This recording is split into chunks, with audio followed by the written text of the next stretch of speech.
Hello and welcome to the Stress Mastery Podcast. It's the Saturday edition, and I am your host, Peggy Romero. I thank you guys so much for tuning in today. This week we've been discussing ability, and I hope that you guys are getting the idea that we are all able to do anything that we desire to do. We're able to live our lives on purpose. We're able to live our lives to the fullest. We're able to live the way we choose to live and do anything that we decide to do. Not one of us has to stay where we're at. Not one of us has to stay where we've been. I don't care who, what, or how old you are.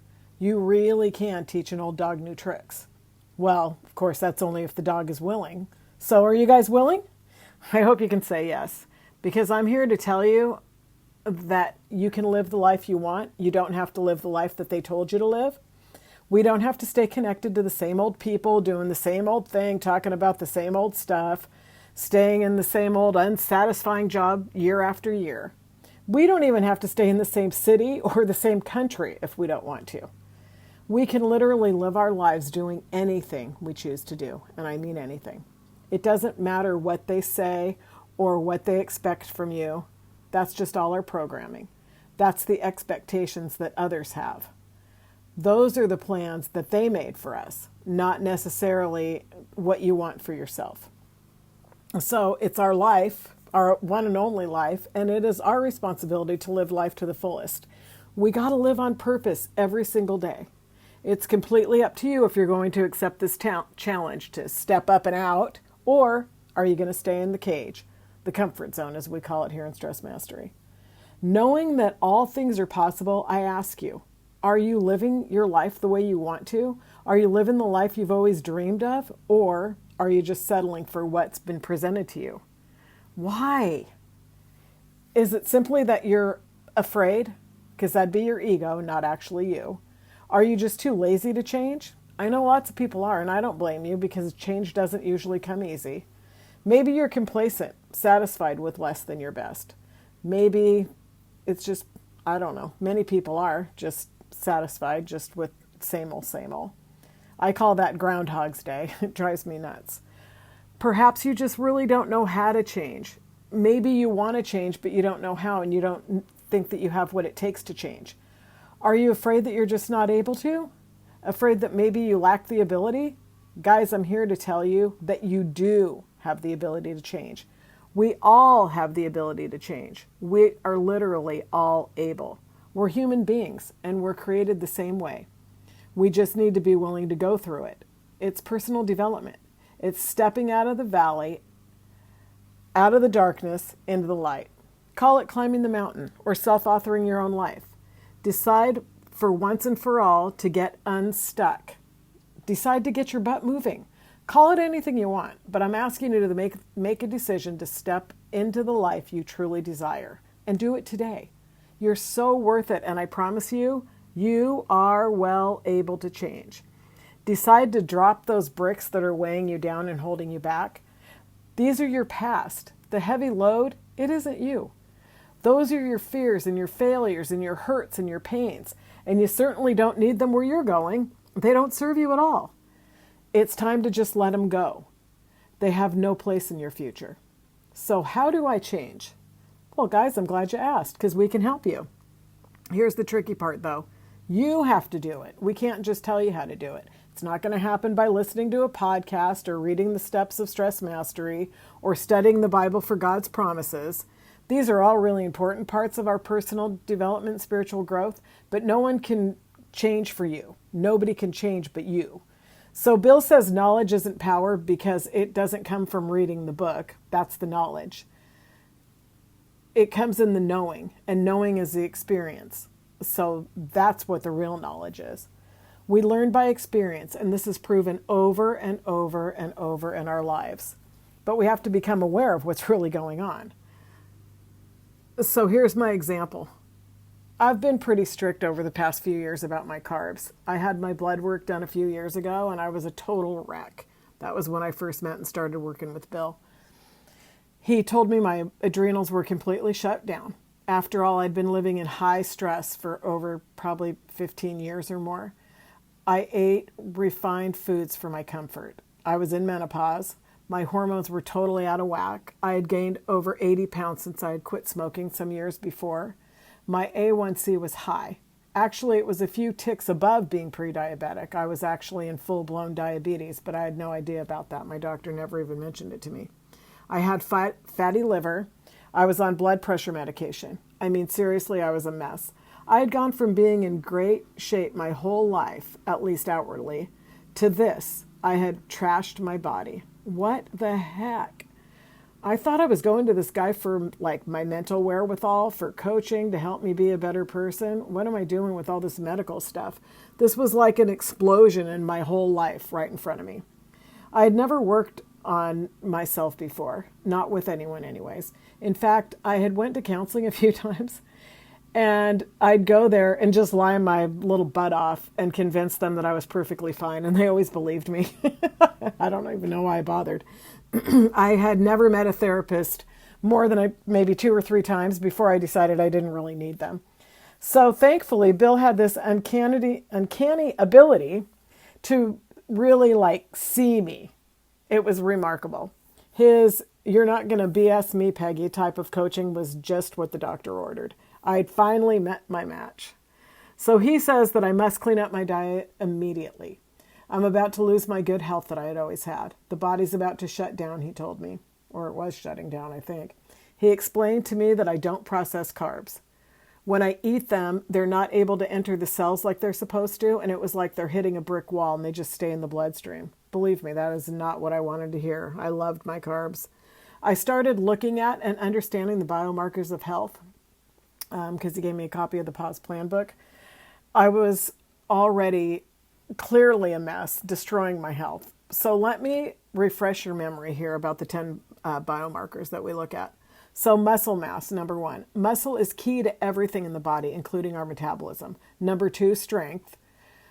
It's not just how much you lift. It's also like how well your joints and body, like your knees, back, and hips, are supporting you. BMR, basal metabolic rate. This is the calories you burn at rest. Certainly not burning too many calories when your metabolism shut down. Body fat. This includes the visceral fat around our abdomen, which is the last fat that we lose and the most unhealthy for us. Aerobic capacity. How much oxygen we have flowing. Blood pressure. We all know the dangers of blood pressure. Blood sugar tolerance. So like I said, my sugar was just hitting a brick wall anytime that I ate it. And by the way, every carb that we eat is turned to sugar, so it all matters. Cholesterol. This plays an important role in our health of our bodies overall. There's a whole bunch that goes to it. Bone density. We lose muscle as we lose muscle, our skeleton gets weaker. So how are we going to support our body with weak bones and a weak structure? And then finally, number 10, body temperature regulation. We get older and it's harder to maintain the 98.6, and drinking lots of water will help regulate this. So like I said, I couldn't BS my way out of any of that. I was clear down to biomarker number 8. Thankfully, my bone density was still good.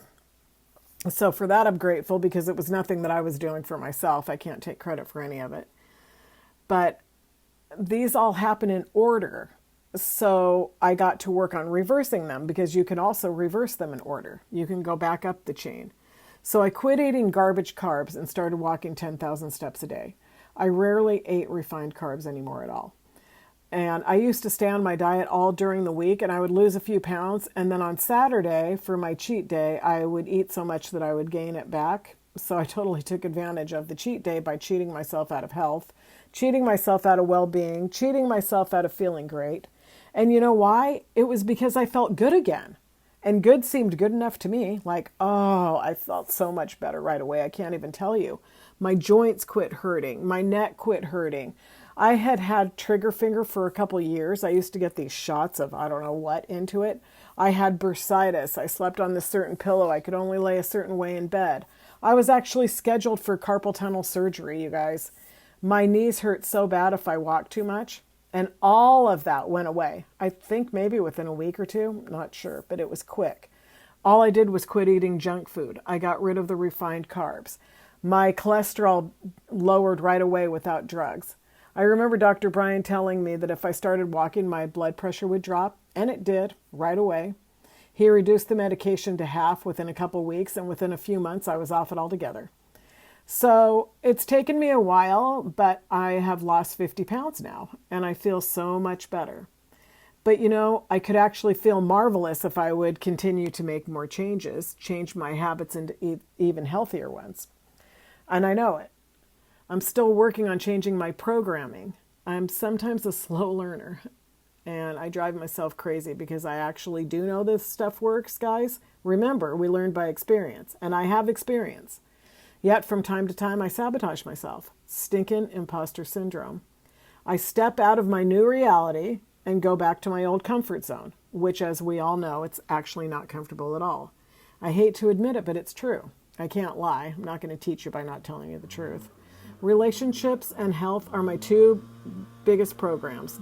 They are the hardest for me. If I slip, it's going to be there. They are all about self-worth, and if you read my book that's coming out, you may understand me better, how far I've come and how far I am from this former identity that I once had. I hope I'm not making excuses for myself because Bill's going to kill me. But seriously, the ability to change in our reality is amazing, and it's so worthwhile. I am not the person that I used to be. Honestly, I'm not. It is very uncomfortable for me to go backwards, and I can't stay there for very long. But my new comfort zone is much more comfortable, and I think that's because I created it for myself. I like the self-authored me. So I had surgery a few weeks ago, and I decided that I deserve some comfort. And my go-to comfort is comfort food. So I wasn't craving ice cream or... Oh my gosh, you guys, I can't remember what I used to crave. Wow, this is incredible. I just realized that's a program that's totally gone. Yay. Okay, so I didn't want the traditional junk food, whatever it used to be. But I wanted like a peanut butter and jelly sandwich, some mashed potatoes, some pinto beans and tortillas, carbs that I don't usually get to eat. So I told Jason, who is holding me accountable right now, that I need a few weeks off this strict diet. So just let me maintain. And he agreed. He realized too, after surgery, I needed to heal and I could get a little bit more, eat a little bit more, but keep track of my protein and my weight. So I did. And you know what? After about a week or so, I realized, man, I'm going into the red zone a lot. I don't know why I'm so activated. I don't feel great. I'm getting triggered by all sorts of things and having a harder time even tracking. And do you know why? It's because the body supports the mind. Step 1 and 2 of Stress Mastery, diet and exercise. I changed my diet to one that doesn't serve me, and now I'm not able to exercise right now. I'm not even able to go for a walk, so my nervous system isn't being supported. It doesn't know how to deal. So speaking of ability, I guess I can say that the nervous system isn't even able to support me if I don't support it with the right diet. Get it? So I was constantly being thrown into the red zone all week. Fortunately, I have been practicing Stress Mastery long enough that I do have awareness. Well, usually anyways, and I realized what was happening. I have the ability to be aware, so I knew I wasn't doing good. I was not living in peace for those days. I was judgy and edgy, not flying off the handle or, falling into my old habits, but just getting activated way too much. A lot more like I used to be instead of how I am now. But once you feel good, and it's uncomfortable to not feel so good, right? So I decided not to eat the carbs anymore. Like I said, slow learner. Also, full disclosure, I can't help it. I always tell on myself. I told Jason, I don't know where my head's at. I can't really get myself back. I don't know why. I just don't feel right. So he says, this is all by text, by the way. Well, do you understand the stress response? What? Why is he asking me that? Of course I do. Well, what steps positively control the nervous system, Peggy? Why is he doing this to me? And suddenly I realize, holy smokes, OMG. It's the steps 1 and 2, of course, diet and exercise. And I'm doing neither one right now. Holy moly, thank you, Jason. I'm in the red zone because I'm not doing steps 1 and 2 of Stress Mastery, and I couldn't even stink and see it. You guys, I teach this stuff. I know this stuff. I see it. I explain it. to others like almost every day. It is completely a part of my life. It just goes to show that when you're in the red zone and you can't see, you really can't see. But that brings me back to ability again. Well, thank you, Jason, by the way, for bringing that to me. That brings me back to ability. If you are going to grow, you have to be ready to listen, willing to learn, and able to do.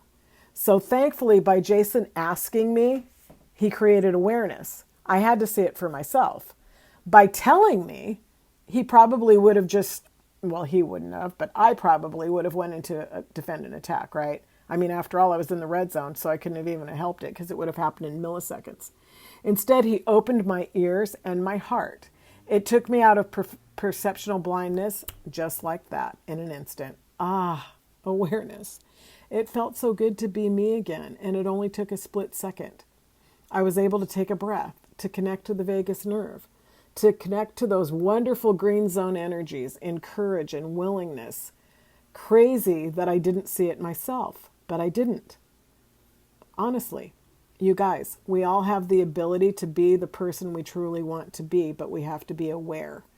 And you can choose any skills that you want. Skills, habits, ability, you get to choose. You can perfect anything that you want to. And the 7 steps of stress mastery will totally help you. 7 simple steps that will make all the difference in the world. Start with step 1. Like I told you, it changed everything for me. Twice. I just gave you 2 examples. One, the first time I started working with Bill, and this time when I went off my diet for a week. If you don't know the right diet, then take the wellness survey because we can help you figure it out. Until then, you could just eat in a 6-hour window. Stop eating junk food. That will make you feel better immediately. Give your body some good nutrition. Get a little bit of exercise and drink lots of water. This will help manage your nervous system just like it did for me.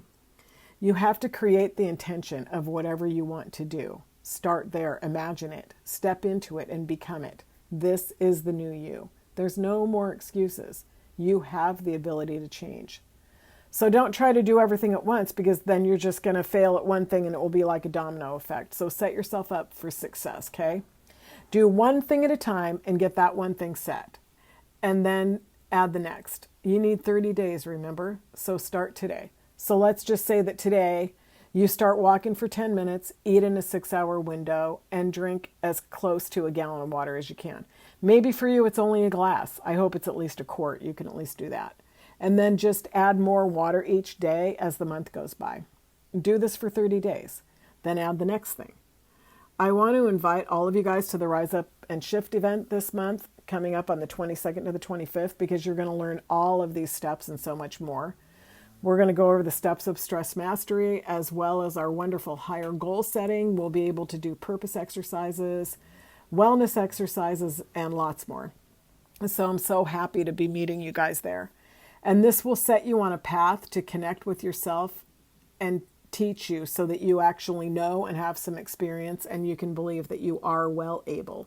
You have the ability to do absolutely anything you choose to do. You guys, I'm so happy to have this platform, and I pray that this podcast will help you gain the confidence that you need to move forward with your life because you really are worth the effort that it will take. I am telling you this from a place of knowing because I've had to make decisions to trust in my own abilities over my life, to decide what I was able to do. You can gain some insight and tips by reading my book that's coming out soon. It's called Finally, Becoming the Person You Were Always Meant to Be. You can pre-order it on my website, PeggyRomero.com. And guys, please follow me at Peggy with Purpose on Facebook and Instagram. I thank you so much for tuning into the podcast today, and I hope that this has helped you. Next week, we're going to be talking about reality. I love to hear the guys' take on these subjects, and I look forward to the podcast every single day. So that's it for today's show. Our mission here is to create a shift in the planet, and you can join us on the mission by simply like, share, and subscribe.